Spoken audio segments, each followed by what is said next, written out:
Well, hello once again, and welcome into the Overt Sports Podcast, the NFL podcast, the Flee Flicker Fancast. Sometimes it's hard to say that with a straight face, but I gave it my best shot right there. And we are glad to be with you on this recap episode of the NFL divisional round. And of course, we got some talkers at the end as well. But Carson, Steggy, and David here with you. Gentlemen, how we feeling after a divisional weekend of watching football, even though part of mine was watching basketball? But go ahead, David. It was exciting. It was worth it. It was real exciting. Yeah, I mean, it was fun. It's football, right? And it's playoff football. So, Football!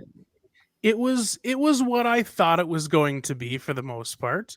The Eagles taking it to the Giants. Joe Burrow showing that he's everything that we had hoped he could be. And Dak Prescott is still Kirk Cousins. I wouldn't say that much, Toady. He's getting close, though, isn't he? Yeah, but I mean... Well, let's get into the divisional recap since we're already getting in there. Let's backtrack, though, but let's backtrack to Saturday, the game I actually didn't get to watch. The game I wish I didn't get to watch was the Giants-Eagles game, but I didn't get to watch the Jaguars-Chiefs game, which ended up being a pretty close game, as I thought, by the way. I got to take my victories where I can get them because there's a couple of L's coming up here. But how about them? How about them Jaguars making it close and covering the spread? By the way, right. I think maybe Patrick Mahomes getting injured probably didn't help the Chiefs in that game. So maybe the game could have been a little bit more in favor of the Chiefs had he been healthy the entire game. But he did come back, obviously, and is expected to play in the championship against the Bengals. But I guess I'm going to throw it over to you first, Tony. What were your thoughts over on the first divisional matchup from divisional weekend? Not surprised. First of all, obviously, I picked Kansas City to win, as you mentioned. They did not cover, but I knew the Chiefs would win. I figured this would be a game that wouldn't get too close for comfort, but with the Patty Mahomes injury, certainly looked like they were trending in that direction. But big props to the Jaguars. I mean, if you're a Jags fan, as much as it stings to lose, you have to be happy with what this team has done and how they looked against a team that I think many of us feel like could win the Super Bowl this year. So good on the Jags. Even though they lost, I still came away as a non-Jags fan feeling good about their franchise and certainly the future of that franchise moving forward. And, good luck for Trevor Lawrence. I mean, I think that the jury was a little out on Lawrence and what his trajectory could be. And after Saturday, I think it's safe to say that the Jaguars have a quarterback. Absolutely. 100%. David, any other thoughts from that Chiefs-Jags game? What I got from that game is basically how important it is to have a reliable backup quarterback. The Chiefs only won by 7 points, and that's the 7 points that was made by the backup quarterback, and that made a difference. And that's for all the teams out there who rely on one quarterback. You need to have a reliable backup quarterback, especially in the playoffs. Because I'm thinking right now, if he was just a guy out there who didn't know the offense and, was a little bit sluggish and skittish, Kansas City might have lost this game. But that 7 points made a big difference. And it allowed Pat Mahomes to get some time, get his footing together, and come back in the game and win it. But you need a backup quarterback to win these games sometimes. Yeah. And if you're San Francisco, you need a third string as well. Exactly. Right. So what you're saying, David, is that no more Sean Mannions. You know what? That was the best thing that the Viking staff did was actually give Kirk a backup quarterback. Like, I don't know what would have happened if Kirk goes down and we got to play Sean Mannion again. Like, no. This is true. Ugh. Well, this is not a Vikings podcast, but the Vikings are in the NFL, so we had to throw a little Vikings in there. But Vikings are by the not way, no Vikings. I thought Sean That's Mannion right. was the worst backup I think I've ever seen. So Oh. that's the only reason why I threw him in there. Yeah, I agree. I don't know why that guy was out there. Oh gosh, they should have just, like, I know Zimmer hated Kellen Mond, but man, they should have just seen what he had, for crying out loud. But anyways, Yeah. that's a Anyway. story for another podcast, and we'll move on now. So yeah, I think the Jags did everything that you could want if you're a Jags fan this year. Like, the expectations had to have been, kind of, they could be all right. They could be, they could maybe sniff the playoffs, and they sniffed the playoffs, got into the playoffs, won a playoff game against a team that probably a lot of people thought could be in the AFC Championship game at the beginning of the year, the Chargers, if everything went right for the Chargers. Obviously didn't, and the Jaguars beat them. And, I think it goes to show what happens when you don't have an incompetent fool as a coach in Urban Meyer from the previous year. And the fact that man is still on TV, I do not know how that's possible and why Fox lets him be on TV. But after hearing all the stories from him last year, like with the kicker and kicking his kicker, literally, and all the other things, it's like, with the girl that sitting on his lap in the bar, that when he's a married man, it's like. Mm-hmm. Anyways, I was surprised that Urban Meyer was even allowed to be that close to a school. So I'm not surprised at all.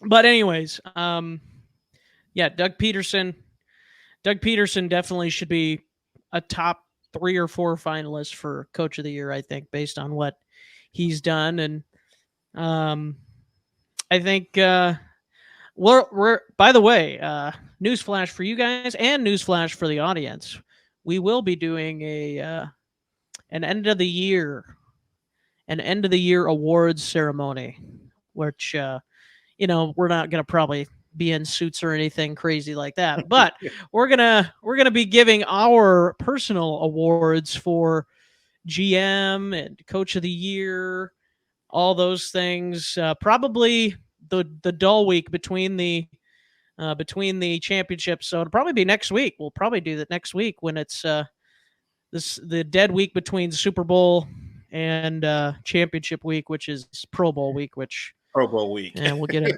Well, yeah. Well, exactly. Carson. Exactly.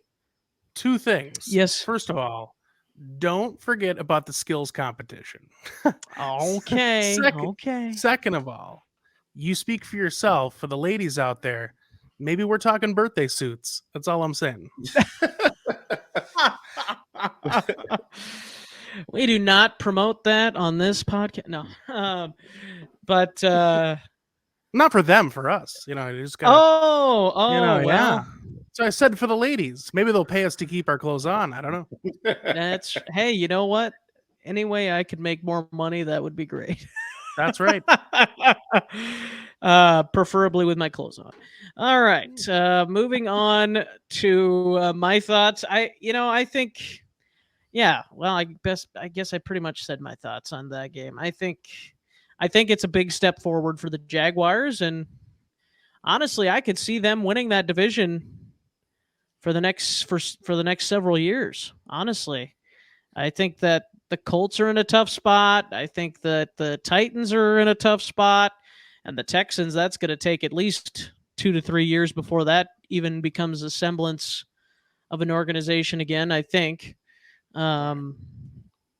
So I think you got to be pretty happy if you're a Jaguars fan right now. You've exceeded expectations in the first year and can only go up from here, I think.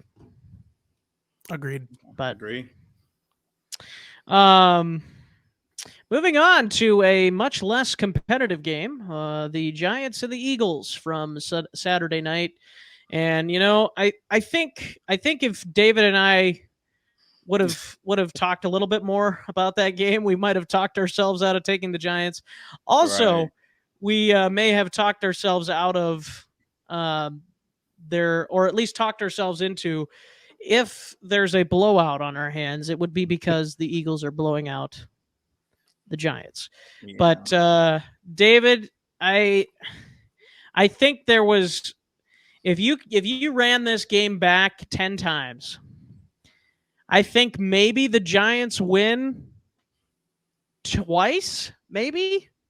Yeah. Maybe. Maybe. And I kind of said the same thing with the Vikings. Like, I was thinking, you know what? If the Vikings played the 49ers this weekend, if they had won against the Giants, I'd say maybe the Vikings win. If you played that game 100 times, maybe the Vikings win like 15 times out of that. Maybe.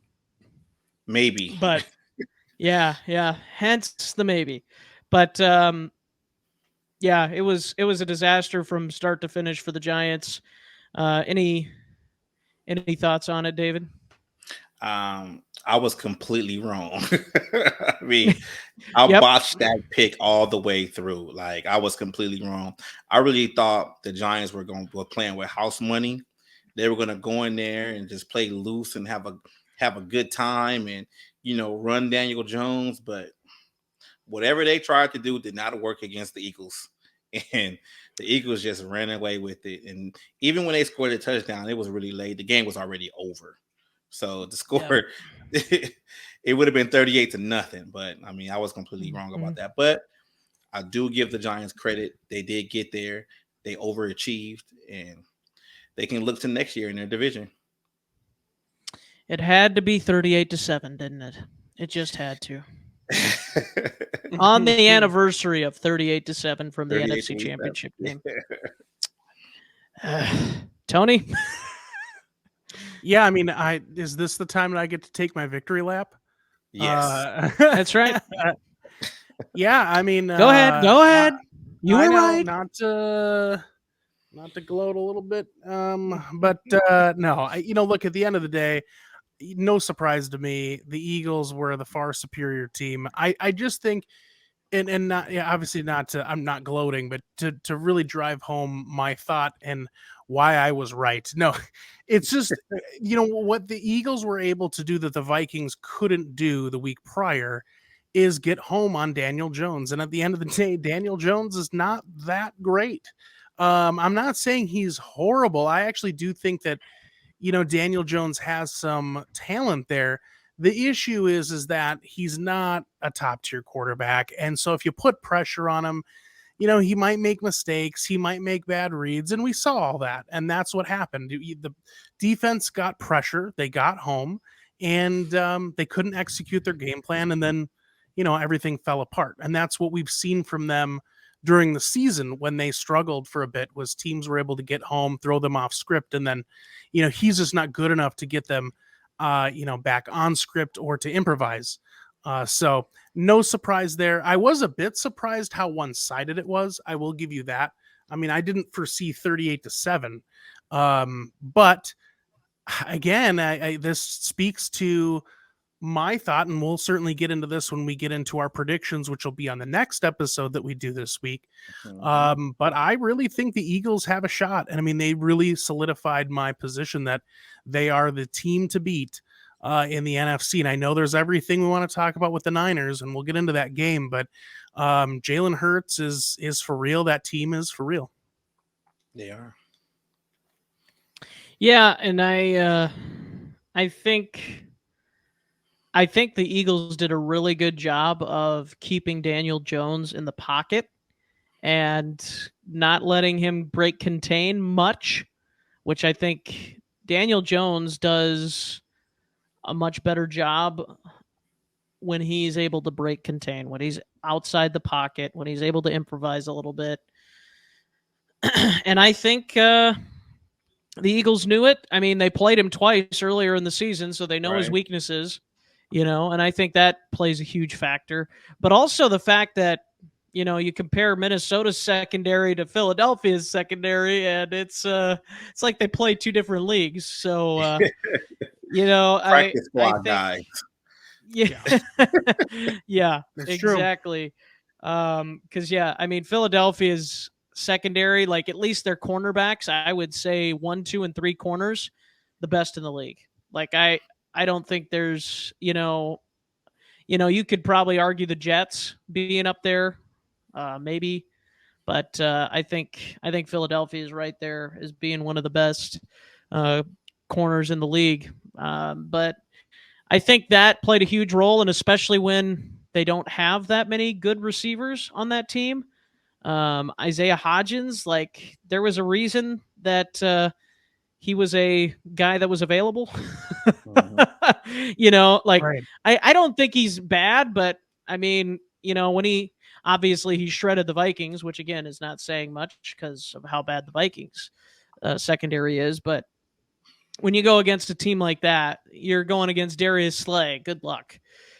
Darius Slay shut down Justin Jefferson, for crying out loud. Like he's definitely going to be able to shut down Isaiah Hodgins if he needs to. So I think when you put those factors in, and I think the Giants defense didn't play very well either. Pretty obvious, 38 points, but I think the Giants too, like they had no answer early, and that's what led to the Eagles being able to just like run away with it. Yeah. Yep. Yeah. David, any other thoughts? Yeah, I just felt like the Eagles, I was kind of low on them going into this game. I really thought they were going to make a lot of mistakes, with Hurts and everything like that, and getting away from the running game. But just watching that game, it seems like they were clicking on all cylinders. And if you look at the stats, Jalen Hurts didn't really have one of those big games. It was kind of pedestrian compared to his other games, and they put up 38 points on those guys. And it's just like that defense gives that offense great opportunities to succeed. Yeah. And they actually have, a cohesive unit. They actually, counter each other. Good defense, long drives by the offense. It's kind of hard for you to beat that. And you put the opposing team's quarterback, in trouble to where they have to drop back. And now Saquon Barkley isn't even a factor because they're playing from behind. They got to throw the ball. And just like you said, Carson, 1, 2, and 3 corner on that team is good. So where are you going to throw the ball? And they don't really have the weapons like that. I mean, the Giants overachieved. I give them credit for, getting to the playoffs and actually, making a short run. But the way it looks is like Philadelphia is the team to beat in the NFC. But we'll see what they do against, the 49ers and their defense. But they're rolling right now. I'm just, yeah. Well balanced. Yep. Well balanced. Yep. I'll save my opinions on the game for our next show. But moving on to Sunday, and we kind of had the same thing on Sunday. We had one close game and we had another blowout. I think there was more thought that the Bills could maybe make a comeback compared to the Giants because, well, the Bills are the Bills and the Giants are the Giants. But Tony, I'm going to throw it to you first on this one. Just admit you were wrong. Just admit you were wrong. Yeah, the one I got wrong. I think and it's probably the only one that actually pains me to get wrong, because if you remember back to the last episode, not only did I pick the Bills to win, I also said I hope the Bills win the Super Bowl. So sad day for Bills fans. Sad day for myself. Was sad to see the Bills go down. But, certainly the Bengals looked good. The Bengals, look, they never felt like they were out of control that game. I don't know about you two, but when I watched that game, boy, there was a point, I think probably by halftime, where I'm thinking, I don't even know if the Bills have a chance. I mean, the scoreboard tells me they have a chance because they weren't that far behind, but it's just the pace of play, the type of energy that we saw from the Bengals, the ball control we saw on the offensive side of the ball, I was so impressed with, because I think that's what they were missing for the first quarter to first half of the season. We forget that Cincinnati, if you remember, we were all going, what the heck's going on in Cincinnati? They started off really rough this year. Right. It was them and the Rams, the two Super Bowl teams from the previous year. All of us are going, what the heck's going on? Obviously, we know Cincinnati was able to pull it together, and we see where they are now. The Rams, certainly, we saw where they ended up. But good for the Bengals. I think that they've got something special there.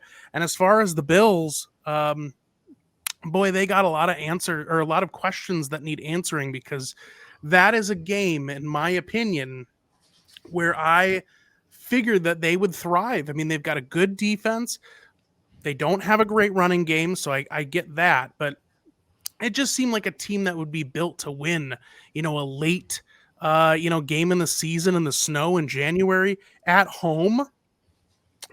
It was just odd. So unfortunate, but good for the Bengals.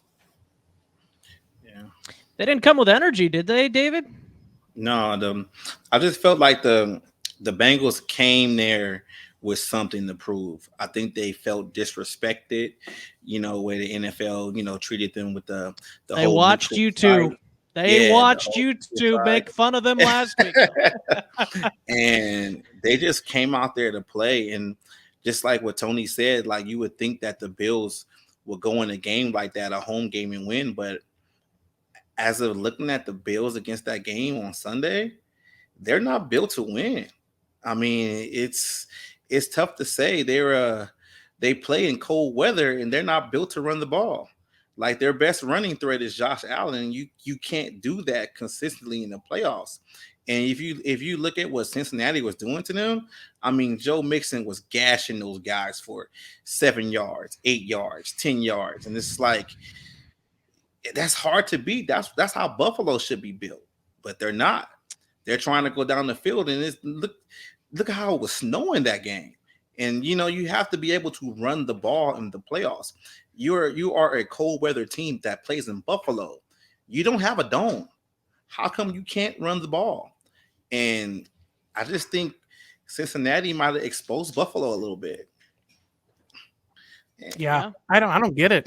David, do you think it's a scheme thing, or do you think it's a talent thing with the run game? I think it's a scheme thing, because you did draft James Cook, and he's young enough. He's still a little shifty. He might be suspect in pass protection, but at the same time, you need to run these guys. You have to control the clock. Cincinnati controlled that whole game all the way through. Yep. They controlled it. Just like you, Tony. Even though the score was similar and kind of close, I really felt Buffalo had no chance, because once Cincinnati got the ball back, they just pounded the ball and they held on to it, and then they scored. It was similar, just like the Vikings, last week with the Giants, those long drives for touchdowns. You're not even giving up 3 points. You're giving up touchdowns. And, it's just, I don't know about Buffalo right now. I really don't know. I don't think Diggs knows about Buffalo right now either. I don't blame him, though. Coming up in a later video, we dissect Stephon Diggs. But anyways, look for that at a future video. Yeah. I think Buffalo had issues with defensively figuring out when the Bengals were going to run. Like, it seemed like that whenever they ran the ball, it was almost like they caught Buffalo off guard. Like, oh, now they're running. Oh, no. And then, yeah, like you said, David, Joe Mixon would go for these 8, 10, 15-yard runs, and it would be like, well, guess we'll have to be better prepared for the next run. But, it just seemed like that Burrow, and, we talked about this in our group chat, how Burrow did such a great job of getting rid of the ball quickly like that. Mm-hmm. And he knew he had to do that for most of this game, because when you miss 3 offensive linemen, like, that's going to be how it's going to have to be. And I think one thing is that the Cincinnati Bengals have done a really good job of getting depth on that offensive line. like if you look at a team like the Vikings, for example, obviously we know the Vikings better than any other team, but if we had 3 injured offensive linemen, would you be very confident compared to what the Bengals were able to throw out there on Sunday? No. I really don't think people actually consider quarterbacks who get the ball out quickly. Like they just look at the stat number and say, "Oh, that guy, he's back there just sitting down there. He has a good offensive line." It's just like with Tom Brady. People think Tom Brady has these great offensive lines, but he gets the ball out so fast to where the offensive line is just holding up for a little bit. Certain quarterbacks don't do that, and Joe Burrow has that. Like last year, his offensive line wasn't good, and they went to the Super Bowl. So people need to really understand getting the ball out quickly can really make your O-line look a whole lot better. Which I think makes Joe Burrow such a great quarterback. Yeah. Like the fact that he knows what he's working with as an offensive line, and he knows that it's hard for a defense to be able to defend when it's a quick throw a lot of times, not always. We saw that with the interception on Dak Prescott, one of the interceptions on Dak Prescott. But we'll talk about that here shortly. But no, I think combined with all of that, and Buffalo not ever committing to the run game. I don't think Devin Singletary is very good. I mentioned that in our group chat. I think James Cook and Nyheim Hines need to be the featured guys. I think Hines may be more of a third down guy. Get him more involved on those plays, but it just, I think the scheme is probably not set up for it, and I think their offensive line maybe is more set up to pass block, which seems weird because you hear more about offensive lines being more set up to run block compared to pass block, but it might be the other way around for Buffalo, which, again, just seems weird. I just think people get enamored with the down the play, plays where, Stephon Diggs makes this a great catch. You got Cole Beasley, who was sitting on his couch with us the past couple of weeks, and now he's out there. He's out there, making plays. But in the playoffs, you got to be able to control the clock. You got to be able to control tempo. And I understand we have we have an ongoing topic on, with our running backs actually worth it. But sometimes you need some kind of running game.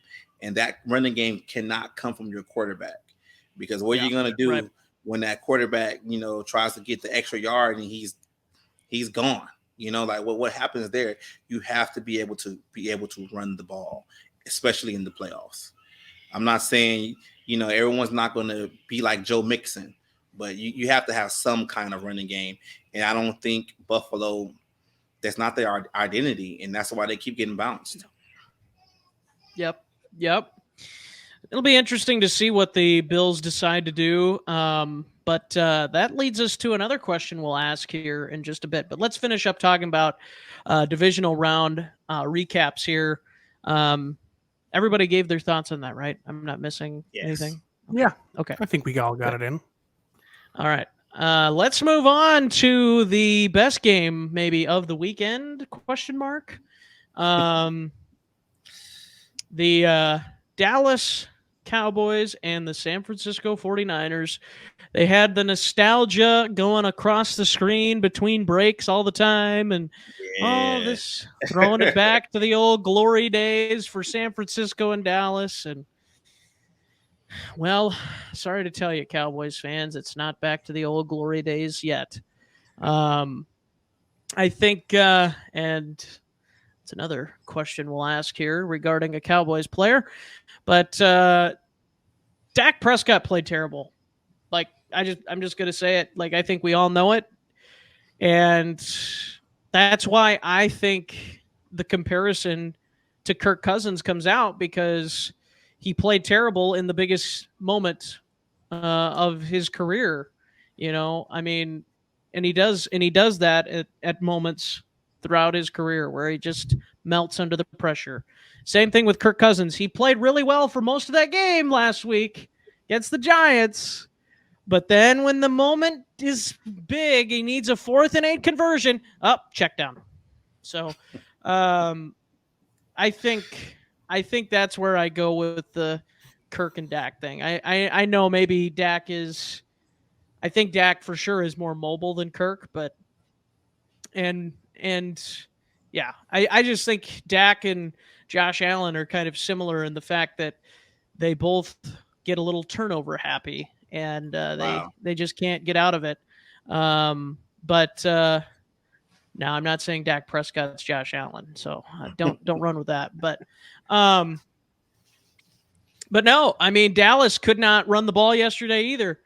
Another example, and part of that is because Tony Pollard went out, and that was huge. I honestly think that game could have been a lot different if Tony Pollard had stayed in the game. Me too. I think he is that crucial of a piece of that offense that when you take him out, he's not Christian McCaffrey, but he's like Christian McCaffrey in that he can change the game with one play. Like we saw it in the Minnesota Dallas game. Right. Don't want to relive it, but it's the truth. It's a dual threat. Yeah, dual threat. And Ezekiel Elliott just does not pose that threat. Anymore.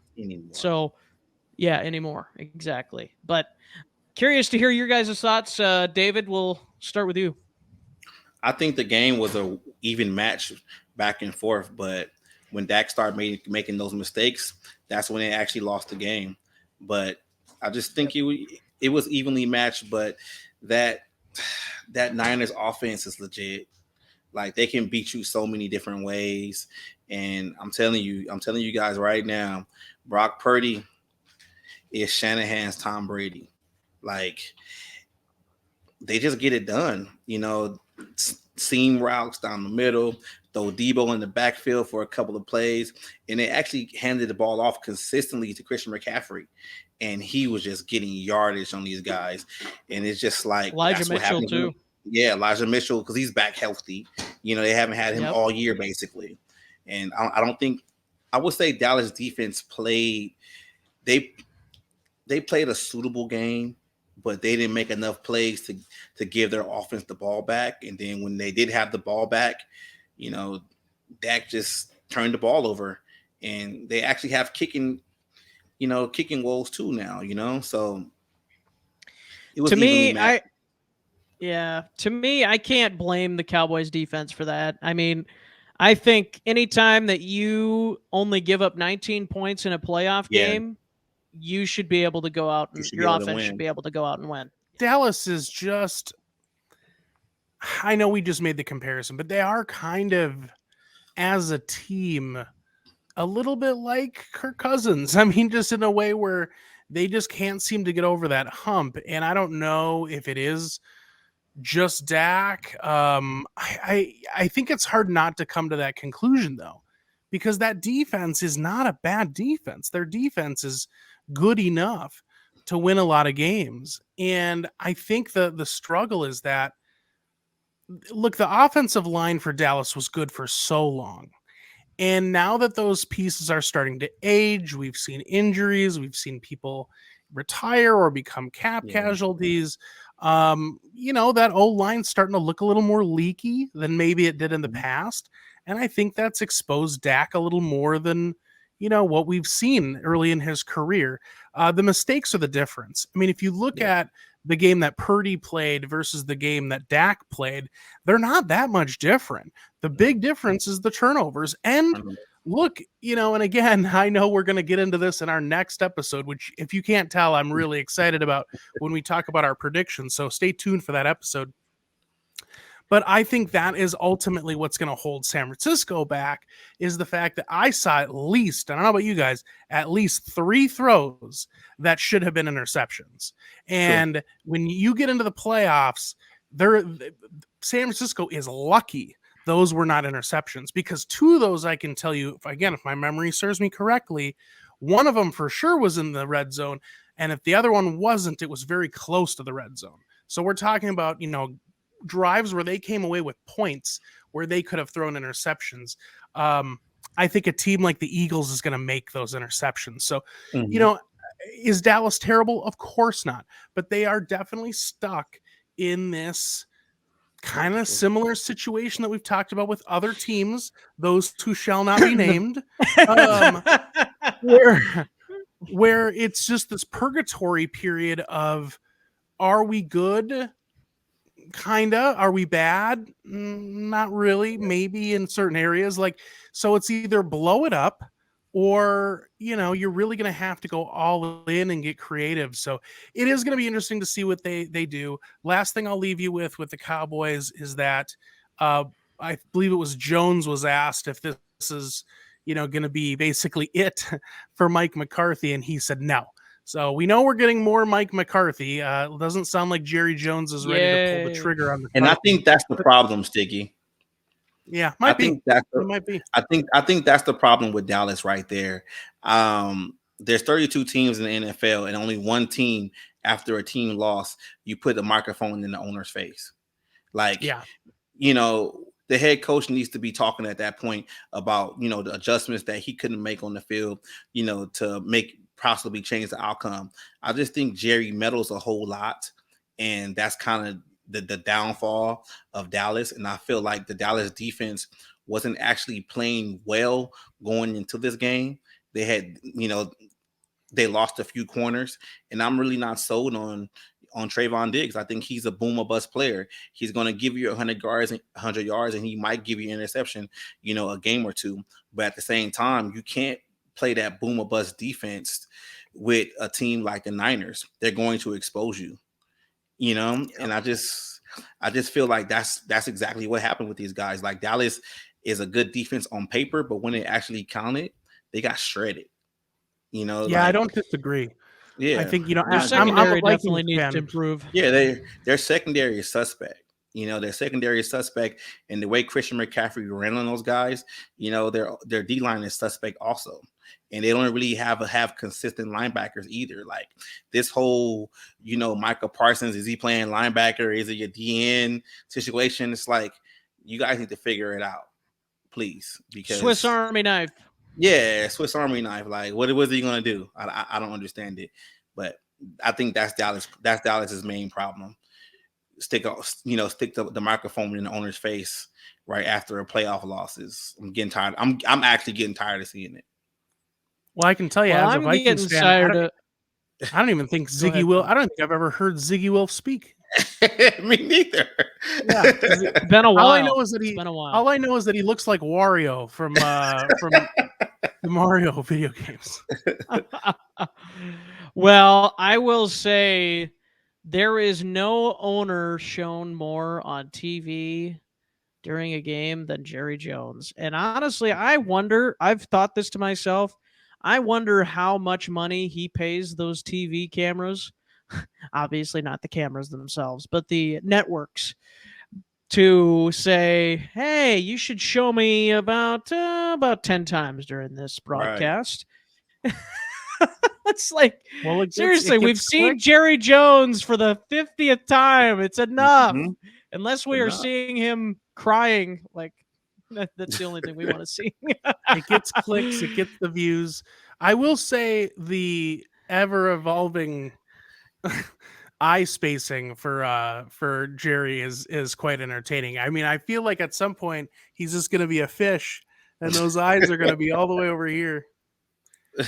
Like, I just don't think Jerry has actually learned his lesson. I mean, because you guys know, he ran Jimmy Johnson out of there, and they got lucky to win the Super Bowl with Barry Switzer. Like, when is he going to learn to stop meddling with this team and just be an owner and put your general manager and coaches in a position to succeed and let that be? You're not going to win the Super Bowl every year. It's not going to happen. Yeah, I'm going to tell you one thing right now. I feel like the owner's role in a team is to basically be a fan and to have a lot of money. Like, that's your role. Your role is to be a fan of the team and have a lot of money. That's about it. I'm going to tell you right now, I think 2023, 2024, the Dallas Cowboys are going to take a step back. I think they're going to lose Dan Quinn.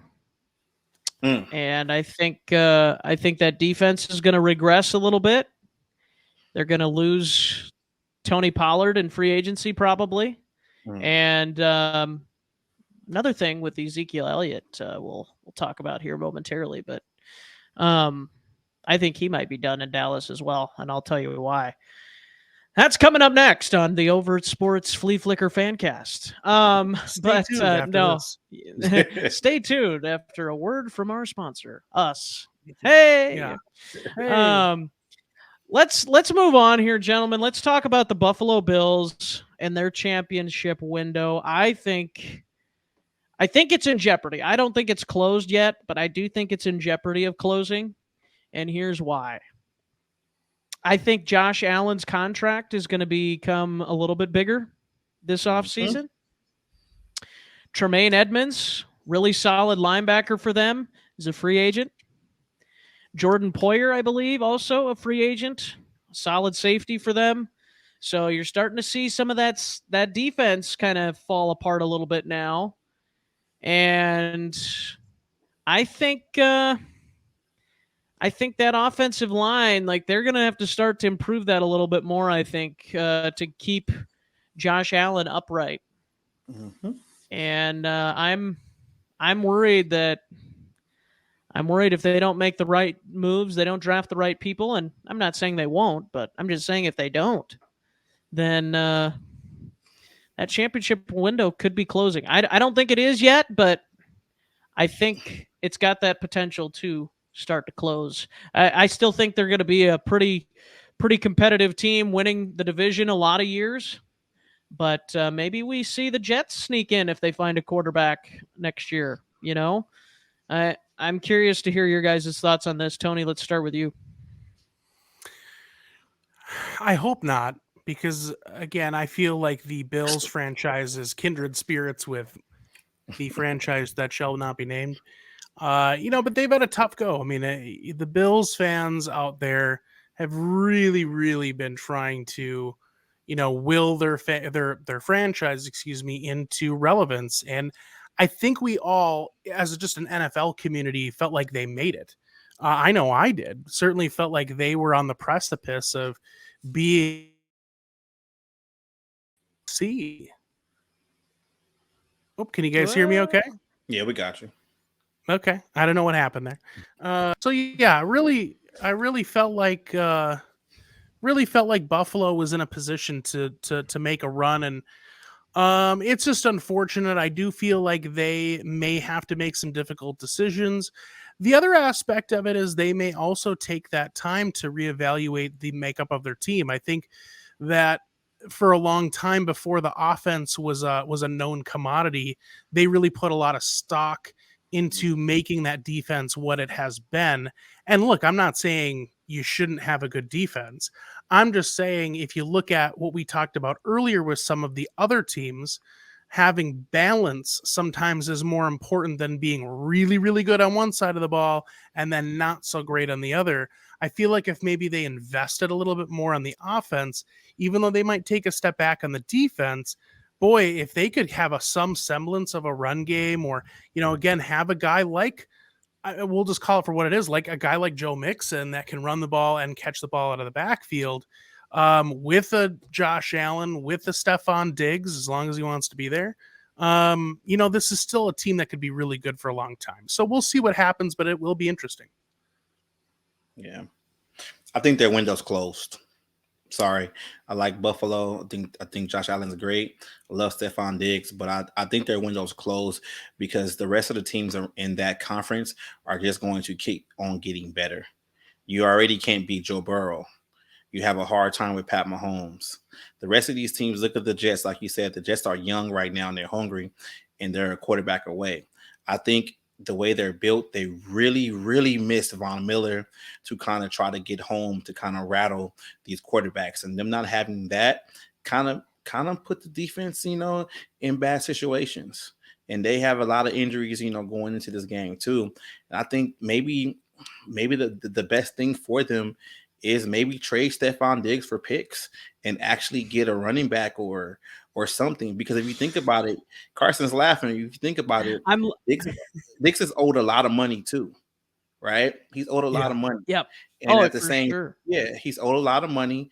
Josh Allen is owed a lot of money, and you're not winning with this. The last thing you want to do is have a player in there who's already disgruntled have gone to another year, and you can't do anything with them. And if you look at Stefan's production, it's kind of been down. Just it's coming down a little bit. So you might want to move off of him a little bit early before you can't get anything else for him. He's already disgruntled.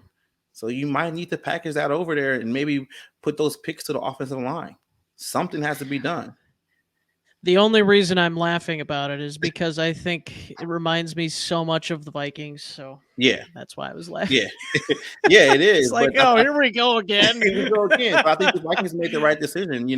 They actually traded Stephon Diggs and got a younger version, better version of him. So should the Vikings do that again? Ooh. No. Okay. No. Right. You answered that here. We won't make a video of it. All right. No, I just think. But I will say one thing. One thing I'll add here, quick, David. Just for a reference point, Stephon Diggs dead cap number for next year, $45 million. So I don't think he's probably going anywhere. Yeah. Tony's reaction says it all. Yeah, that's rough. That is rough. That's rough. The soonest he could get out of that would be the 2025 season, going into the 2025. So Carson, out of every NFL team, who needs a receiver? Oh, the Green Bay Packers, perhaps. Jacksonville Jaguars have the money. Oh, yeah. I mean, Chicago Bears. Chicago Bears have the money. Chicago Bears. There will be a team who will pay Justin Fields a number one. You get what I'm saying? You can get that. Yeah. They already have high draft picks. You're basically saying pay him $25 million or $45 million in cap space plus take on the contract. Take on the contract. Okay. I mean, the Bears definitely can afford it. I think the Jags cap situation might be a little less, but yeah, I think the Jags need to improve their offensive line a little bit more too. Yeah. That's one thing with the Jags too, and defense. But right. Well, let's move on. Let's move on to Ezekiel Elliot. I think he's done in Dallas, gentlemen. And here's why.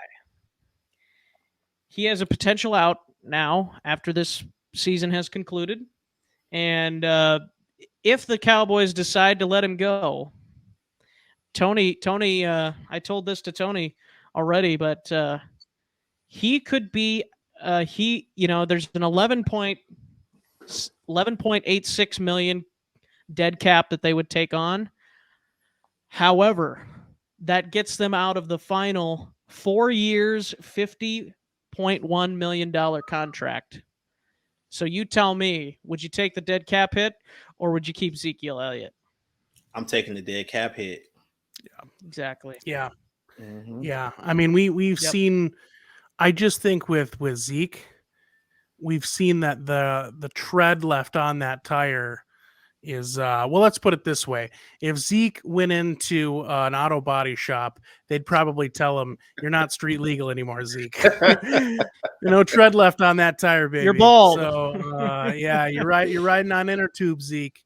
So I think at the end of the day, it's too bad because they really ran him until he didn't have tread left on that tire. What a dynamic player for the years that he was at his peak. And you can think about whatever you want. I know he's had some controversies in the past, but separating the person and the player, he's a wild boy. He was fun to watch, and I'm just trying to keep the controversy down, David. I like Zeke. Wild thing. Yeah, he was a wild boy back in his day. Yeah, that's for sure. But no, I just think he'll probably be done. Some other team will give him a shot, but boy, I don't see him. This is going to sound wild. I don't think I see Zeke in the league 2 years from now. I think he's done. Because it's just the production has gone down so much, and then it's just the way that his inability to stay healthy, even with the lower volume, tells me that the knees are shot. He's probably starting to get arthritis. And I don't know, this is speculation, but I've watched enough football over the 36 years of my life, almost 37, where I've seen this story over and over again with running backs, especially good running backs that get run hard like this in the league. I just think he's close to being done. And yeah, I wouldn't be surprised to see him on a team next year that's not a Cowboys team. And again, wouldn't be surprised if next year his last year in the NFL, which is just wild. Yeah, I think you're right, Steggy. I think he just got too much miles on him, and a running back of that caliber, once it's sad to say, when they're done, they're done. Like there's nothing you can do about it. There's nothing worth holding on to. Like you go from average carry of 5 yards to maybe 2, hopefully 3, and he's just not getting it done right now. And with the cap hit, I mean, it's just not worth it. You're not getting the production that you need from him. He might be done in 2 years too, because if he goes to another team, he's not going to sign a long-term deal. It's going to be a short contract for him to be maybe a third down back at best. He's not going to a team where he's going to be the feature back anymore. Like those days are over. So he might go to a team. I mean, maybe the Cardinals or wherever he goes, just to be a backup to whatever kind of young back they have. And that might be it for Zeke. He had a great career. He's carried the ball. This is just college and high school, or college and NFL. He's carried the ball over 2,300 times. Mm-hmm. And so that's how many times he's been hit also. Yep, exactly. And I think this goes to show us, gentlemen, just how impressive what Derrick Henry's doing, what Adrian Peterson did prior to him, what even Emmitt Smith, you go back further, previous Cowboys running back. Some of these other NFL running backs, like Peterson, what did he retire when he was like 37? Not that he had it anymore, obviously. I mean, I don't think he's retired. I think he still wants to play. Yeah, he probably does. Yeah. But I mean, like, it wasn't, he was in his mid 30s and he was still having the ability to run 1,000-yard season, Yeah. So I think that just goes to show you, first of all, just the physical abilities that these guys have, and then also the work ethic as well. Right. Like just being able to keep their bodies in tip-top shape. And I think Ezekiel Elliott's probably let himself go a little bit. I mean, he's gotten better over the last couple of years, I think, but there was a couple of years in there where it seemed like he kind of didn't take care of himself properly. Right. And that's maybe what's kind of hurting him right now. Yeah. Another guy that flamed out really quickly like that was Le'Veon Bell. Yeah. Yeah. Pittsburgh ran him down. He's had a good boxing career, so. well, he knocked out Adrian Peterson, I can tell you. Yeah, not like Adrian Peterson. I wasn't even surprised at that. Adrian Bell, he's been boxing for a while, so I wasn't even surprised. But yeah, Pittsburgh ran him down. Let me tell you something. I'm going to do a quick little thing on Adrian Peterson and why I agree with you, David. I was not surprised that Le'Veon Bell took down Adrian. And I'll tell you, so, I know, David, you played, you were an athlete for a while. I played multiple sports as well. Carson, I'm not sure if you played or were more of an observer. Played a little baseball. Yeah, if you've been an athlete, if you aren't yourself, you have at least been around people that have coordination. Like, you can tell people are very just naturally gifted when it comes to being a coordinated athlete. And I'll never forget, it was when the All-Star game was played at Target Field here in the Twin Cities. Adrian Peterson was on the celebrity softball team. And I have never seen a professional athlete looked that uncoordinated in my entire life. And I get he's not a baseball player, but it looked like a swing from a kid that you were like, here's a bat. Now just take a cut. Let's see what it looks like. Like that's what it was. So, and then to watch him even run around the bases was like, it looked wonky and weird. And it was shortly after that, Paul Allen, if you don't know who Paul Allen is, PA. PA. He's the LeBron's national treasure. Yes, he got really big after the big Buffalo win for the Vikings this year, but he announces the games for the Vikings, and he did a story not that long after that about how a lot of the Vikings players would play basketball after practice, like during the week, and they just play like pickup basketball games. And he was telling all of his listeners, me being one of them, that Adrian was regularly one of the worst basketball players he has ever seen. And they said it was the most uncoordinated person. And to me, I never could understand. But he just, you know what? Adrian was pick up a ball, run. He was so strong and he was so determined on every run. But it is just interesting how so many of these athletes that you hear about that are multi-sport athletes, or Adrian was just, he was good at running the football, and that was it. Like, that was, because if he wasn't good at catching the football either. Yeah, he could have ran track, but that's about it. Track would have been another one. I think he even did run track a little bit, maybe in high school, but could have ran track. That's about it. But yeah. Sorry, Zeke. I will say one thing more about Ezekiel Elliott and the running back situation in Dallas. They should, and I've said this on our show, I've said it to you guys, I don't know how many times, they should go with the approach that I believe the Vikings should go with. Forget about paying a running back big money, and I know David has a little pushback on this, but get rid of the big money contracts and go and draft guys, because if you have a top 5, top 10 type of offensive line, it doesn't almost matter who you throw back there, because if they're able to find the holes, let them run. You know, if you're a free agent from college, if you're, if you played running back for multiple years, like, it doesn't take, I think it's one of the easier positions. I'm not saying it's easy, like, for me, like, I would not do it, but I mean, if you're an athlete going into the NFL, it's probably got to be one of the easier positions, I would think. I mean, other than, I don't know, kicker, punter, which those aren't easy either. Like,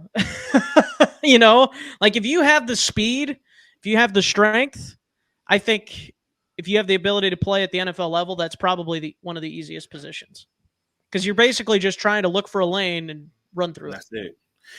I agree. I agree with you, Carson, to a certain extent, because I think what Denver did back in the day with Mike Shanahan and Gary Kubiak, that zone blocking scheme where they had 1,000-yard running back every year that was basically drafted either in the 6th round or lower or undrafted at all. I think it was like Clinton Portis, Olandis Gary, and those other guys. When you can put those guys in the system to where they can succeed, I agree with you. At that point, it might not matter where that guy is drafted or how much money he makes, but you have to put him in the system to succeed.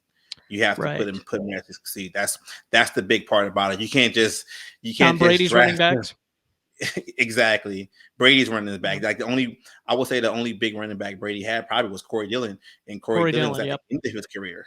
He had all those other guys. So it has to be a type system. And me as a fan, I wouldn't want teams to go draft a 7th-round pick running back who can't pass block, and you got Joe Burrow back there, and you get Joe Burrow lit up because the guy can't pick up a blitz. So those things you got to put in consideration also. But to a certain extent, though, Carson, I do agree with you. Yep. Anything you want to add there, Tony, before we get to our final topic? No, I think you guys covered most of it. We'll see what happens, but I would hedge to bet he will be out of Dallas. Unless Jerry Jones says, no, we got to keep him based on the old days. Because that's where Cowboys fans live, in the old days. Anyways, they do. Moving on to Lamar Jackson. Is Lamar staying in Baltimore? I hear mixed things on this, guys. I like the fact that he is being asked about his opinion in regards to the offensive coordinator that's going to be coming in after Greg Roman got fired. Like, to me, that signals that he is staying and wants to stay. the fact that he's involved in that search, and I really have a tough time thinking Baltimore's going to let him leave without a deal or without franchise tagging him.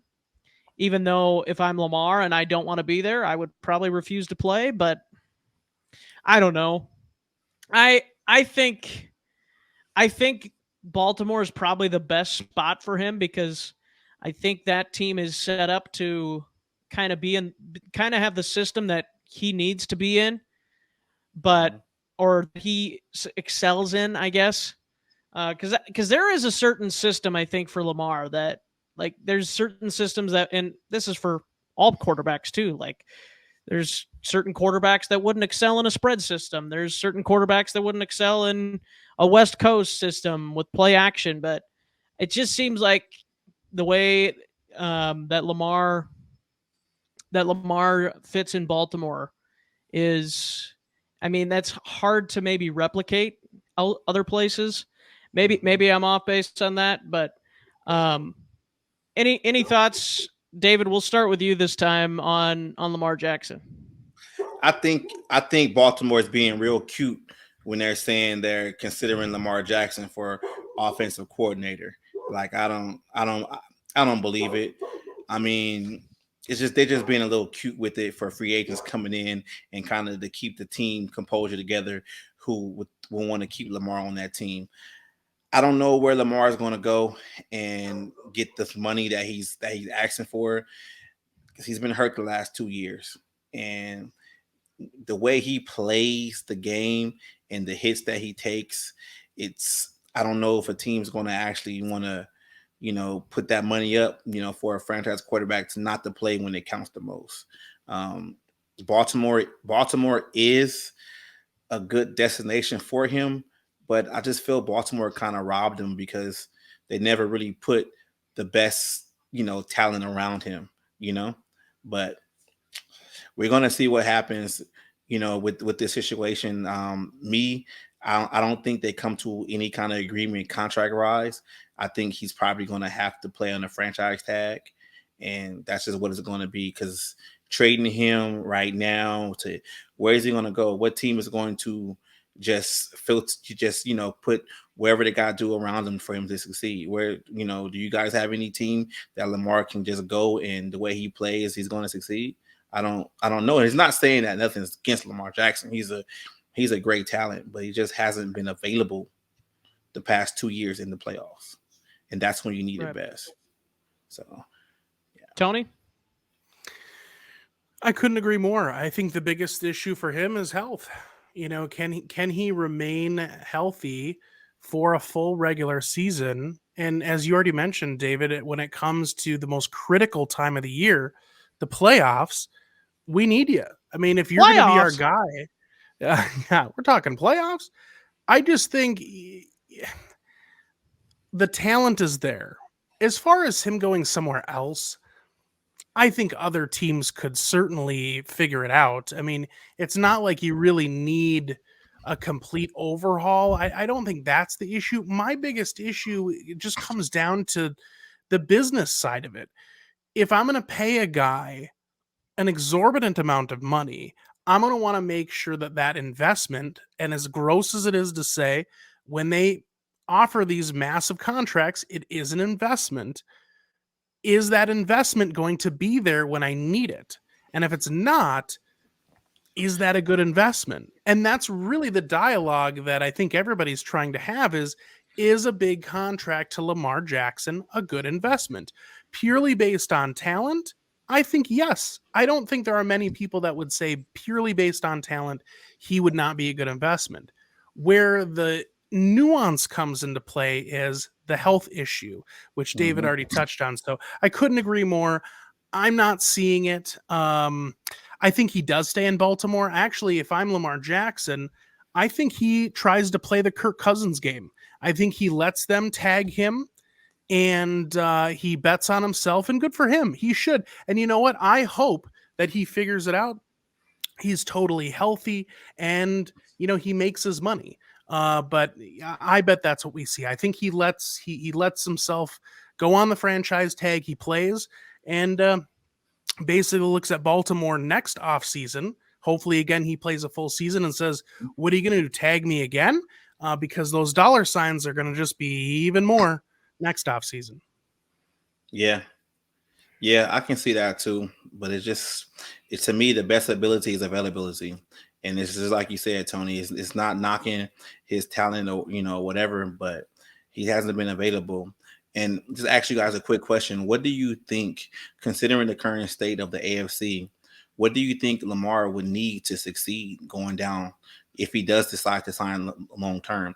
Because if he signs long term, that means he's going to be maybe 17%, if not more, of that salary cap. So would they even have the salary cap to kind of, move things around to get him any more weapons? Or you'd have to hope that Bateman comes back healthy and looks to be, what they didn't even drafted use him when he to was healthy. Well, he had injury issues too. Say that. Bateman had injury issues too. Right. And then they would have to build around him with a young nucleus. I mean, just like that's always the catch-22 with paying these quarterbacks so much money, is now you're going to rely on a lot of unproven young talent because they're the ones that have the low salary hits, the low salary cap hits. So it does become a little bit of a game of, and that's why when we've seen teams succeed like they have, it's usually because they do so before their quarterback hits that second contract. Right. I watch a lot of Baltimore games, and this is what I actually see, when they start to drive, they run the ball, they hand the ball off, they might get 2 yards, right? Then Lamar drops back on second down. He throws it to a receiver, hits him in the hands, he drops it. So now they got to move the sticks because it's a 3rd and long. 3rd and long comes around. Lamar drops back. Nobody's open. He don't want to go throw to the guy that just dropped the ball. So now he runs. And he runs and tries to get extra yards. The next thing you know, he's hurt. Now Lamar's on the sideline. Like, that just happens all the time with him. And it's unfortunate. I just feel like maybe they should be looking into getting him talent around him before they try to sign him to a long-term extension. I mean, we talked about Stephon Diggs. There's going to be receivers out there. What about Hopkins? Players like that can kind of help Lamar out. Yeah, and I'm not saying these guys are the same, but what this conversation reminds me of is now I know, Carson, you're the young buck here, but I remember having the same exact conversation in I think 2000 about a young man named Dante Culpepper. And we used to talk about how, this guy, man, he can pass, he can run. And obviously Dante was like a middle linebacker. But we all said it's like this can't be sustainable, right? I mean, this guy's taking so many hits, and guess what? It wasn't sustainable. Campbell knocked his knee out. Yep, his knee fell apart, and he was never the same. And at the end of the day, that's part of the package. And and I get Lamar would rather not be a running quarterback. And he's run, no pun intended. He's run from that label for a long time. And you know what? He is not a bad pocket passer. No. But what makes him really talented, if everybody's just being honest with themselves, is the combination of the fact that he can pass the ball and he has also the running ability. I don't know if he was just a pocket passer. If he's elevated to the level he's at, it's the fact that he is that dual threat. Because he's competent at both. I don't know if he's an elite passer, though. So, it is what it is. I think it comes down to him when his elite passing. It's like the guys they put around him can't catch. I mean, Hollywood Brown can run the best routes, and he gets hit in the hands. I don't understand that. You're not helping your quarterback out at all. Yeah. Well, and based on the system they run, they are so much more prone to throwing to the tight end than wide receivers. And then the wide receivers get frustrated. Yeah. Like, oh, well, I get 1 catch a game. Well, what the heck am I supposed to do? It's, I think now that's kind of where I'm like, okay, so is this Baltimore that just doesn't want to like unleash Lamar? Or is this like Baltimore saying, okay, this is what Lamar does well, and this is the system we have him in? Like, that's honestly my question. Like, do you think that Lamar could succeed in a system that doesn't just focus solely more on the tight ends, where he does get the opportunity to throw it to the wide receivers, not just like, a handful of times per game. Yeah, I think he can succeed if he had competent receivers. I really like Rashard Bateman a lot, but he hasn't been healthy either. So they haven't been able to build that chemistry because Rashard Bateman, he had a foot injury. He missed a lot of time beginning of the season. But having Mark Andrews as a safety blanket, I think it kind of puts a crutch on Lamar. It reminds me a lot of the Michael Vick days with Algie Crumpler, where Algie Crumpler was like all world tight There's end. a name drop for you. Because Michael Vick just kept throwing to him. But what Atlanta did to make their offense a little dynamic, they gave Michael Vick a running game. They called it DVD back in the day, where it was Michael Vick and Warwick Dunn and all those other guys. And then you actually see what those receivers could actually do too. When Matt Ryan came there, you had your Roddy Wright go for 1,000 yards first time in his career. So it's kind of hard because it's like at the end of the day, maybe Lamar might need to change the scenery, But yeah. I am very interested to see what this new offensive coordinator brings to Baltimore, assuming Lamar stays, because I do think maybe Baltimore is just the way that they're running their system offensively is maybe just them not trusting Lamar enough, honestly. And maybe that, and I think they need to let him be in control of things. And obviously it doesn't help when he's hurt half the time either, which I know, David, you alluded to the best ability being availability. So maybe the Ravens, and that's the only reason why I would say don't pay the man. Like if he's not available, don't pay him. Right. Like because then you don't have the ability to go get a competent backup quarterback unless you're going to draft one every 4 or 5 years. Right. When Tyler Huntley's gone, when he wants to go get paid somewhere. Or, you're not going to have the wide receivers to make a backup quarterback look as good, or yourself look that good as well. But anyways, that's kind of where I'm at with the whole Lamar I just thing. think Baltimore, at the end of the day, if you really dissect their franchise, they're really in a tough situation right now. They can go eat. There's no right answer and there's no wrong answer, and that's kind of tough because. What are they going to do? And they're kind of in a tough division too. You got obviously the Bengals, and then you got Cleveland, which who knows what they'll be next year with Deshaun. That's a whole other topic. Won't get into that. Moving on, we have Pittsburgh, which who knows what they'll be. Tomlin's a hell of a coach, so you always got to be mindful of what they could do. But I'm not necessarily sold on Kenny Pickett either. So, I don't know. It's a tough division, but obviously Baltimore has been able to succeed in that division before as well. So, but the rise of Joe Burrow changes everything. The rise of Joe Burrow, my boy. It does. Boy. Yes, indeed. Joe Cool, Joe Burr. Yes, indeed. Well, that's a good way to end the show today, I think, gentlemen. Appreciate everybody for tuning in and enjoying our talk about divisional round recap and all the other fun topics we got in as well.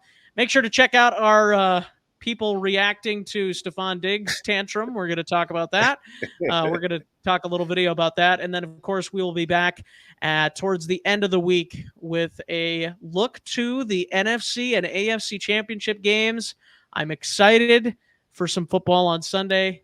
And gentlemen, it's sad because the season's almost over, but it's also fun because free agency, one of my favorite times of the year, and also the draft, which is fun as well. So thanks everybody for tuning in, and we'll catch you in the next one.